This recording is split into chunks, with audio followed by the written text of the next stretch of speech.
Rain tapped softly against the windows of the tiny bakery at the edge of Clover Lake. Tap! Tap!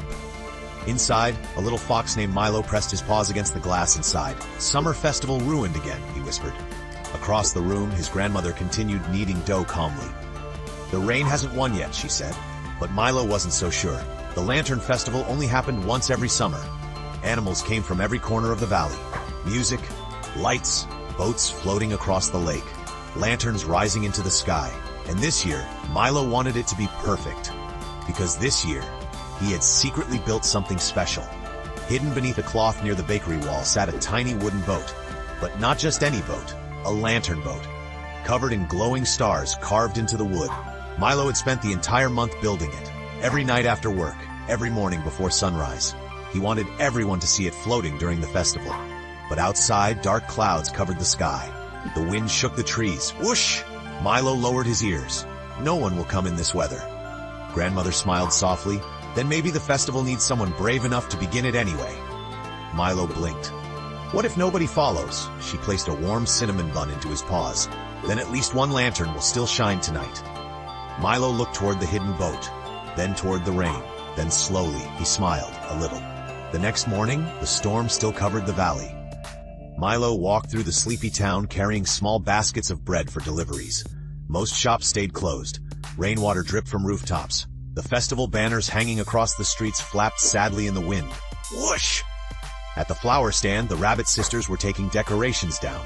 "No festival this year," one sighed. Near the music stage, the frogs covered instruments with blankets. Even the otters had stopped preparing their floating lantern rafts. Everywhere Milo looked, animals were giving up. That made the empty feeling inside him even worse. When he returned to the bakery, he quietly uncovered his lantern boat again.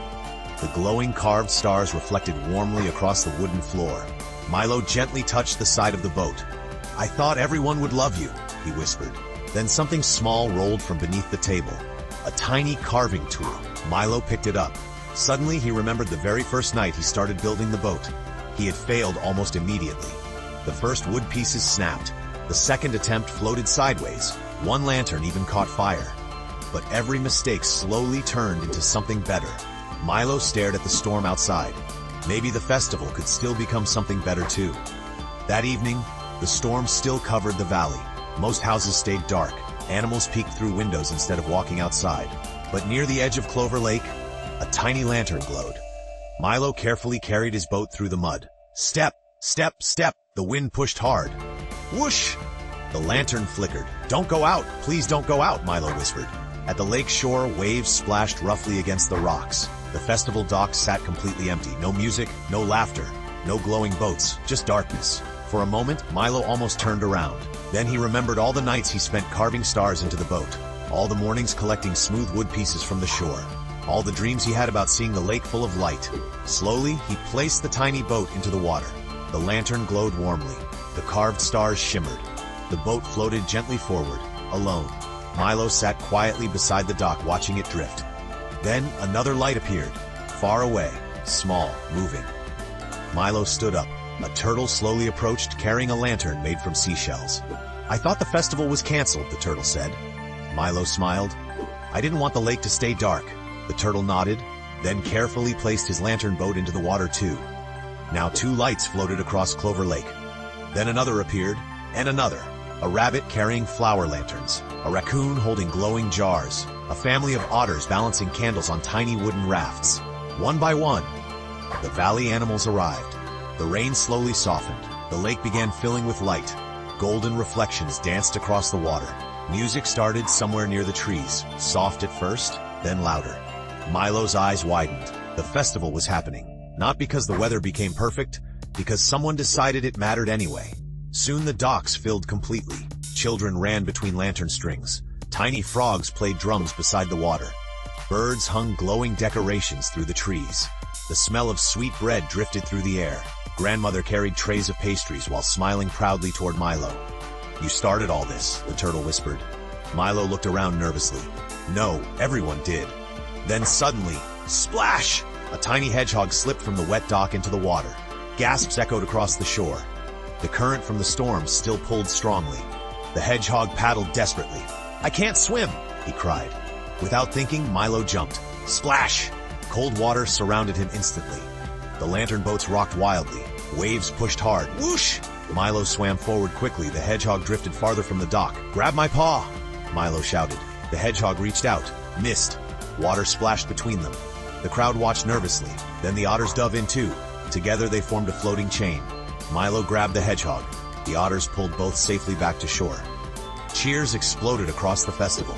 The hedgehog shook water everywhere while laughing nervously. That was terrifying. Milo collapsed beside the dock, breathing heavily.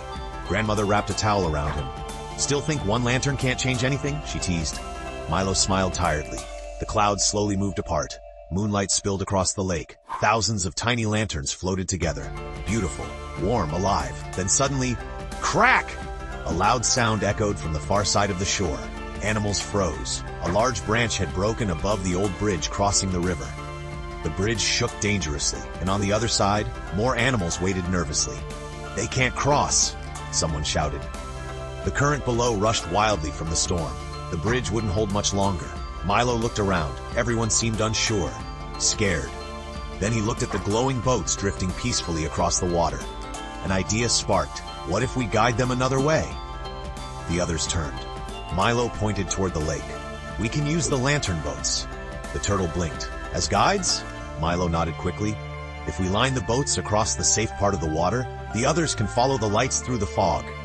The raccoons immediately grabbed ropes. The otters pushed larger rafts forward. The rabbits carried extra lanterns. Everyone moved. Fast. Together. Soon, glowing boats stretched across the dark lake like a floating path of stars. On the other shore, nervous animals stepped carefully into small boats. The storm wind still pushed hard. Whoosh! Water splashed. Lanterns flickered. But the glowing trail stayed bright. Keep following the lights, Milo shouted. One by one, the stranded animals crossed safely. Cheers erupted across the shore. The festival became louder than ever. Music echoed through the valley. Animals danced beneath strings of glowing lanterns. Even the rain finally stopped. Hours passed. The festival grew calmer. Some animals sat beside small fires telling stories. Others floated quietly on the lake, watching lantern reflections drift by. Milo wandered toward the edge of the shore, holding a small pastry. The turtle sat beside him. You know, the turtle said slowly, when I was young, the festival almost disappeared once before. Milo looked surprised. Really? The turtle nodded. A storm destroyed half the valley years ago. Nobody wanted to celebrate after that. What happened? One little lantern floated onto the lake anyway. Milo blinked. Just one? The turtle smiled. That's usually how good things begin. Milo looked across the glowing water quietly. The lanterns drifted slowly beneath the moonlight. Tiny lights, tiny hopes, all together. Then music suddenly grew louder again. The frogs had started dancing on the docks. The raccoons spun glowing lanterns overhead. Even grandmother laughed while the otters tried balancing pastries on their noses. Milo laughed too, loudly this time. The kind of laugh that made your chest feel warm. The kind you remembered long after nights ended. Later, near midnight, the entire valley gathered beside the lake. The final lantern ceremony was beginning. Every animal held one glowing lantern. Gold, orange, blue, pink. Thousands of tiny lights waited together beneath the stars. Grandmother gently handed Milo the final lantern. This one is yours. Milo stared at it quietly. What do I wish for? Grandmother smiled. You already spent the whole night making wishes come true for everyone else. The music softened. The valley became silent. Then slowly, lanterns began rising. One, then dozens, then hundreds. The night sky filled with floating light. Animals watched in amazement. The lanterns drifted higher and higher until the stars themselves almost seemed to glow brighter. Milo released his lantern last. It floated upward gently, past the trees, past the clouds into the glowing night. And for the first time all evening, Milo stopped worrying. Everything felt peaceful, warm, whole. Grandmother stood beside him quietly. You were right, Milo said softly. She tilted her head. About what? He looked across the glowing lake.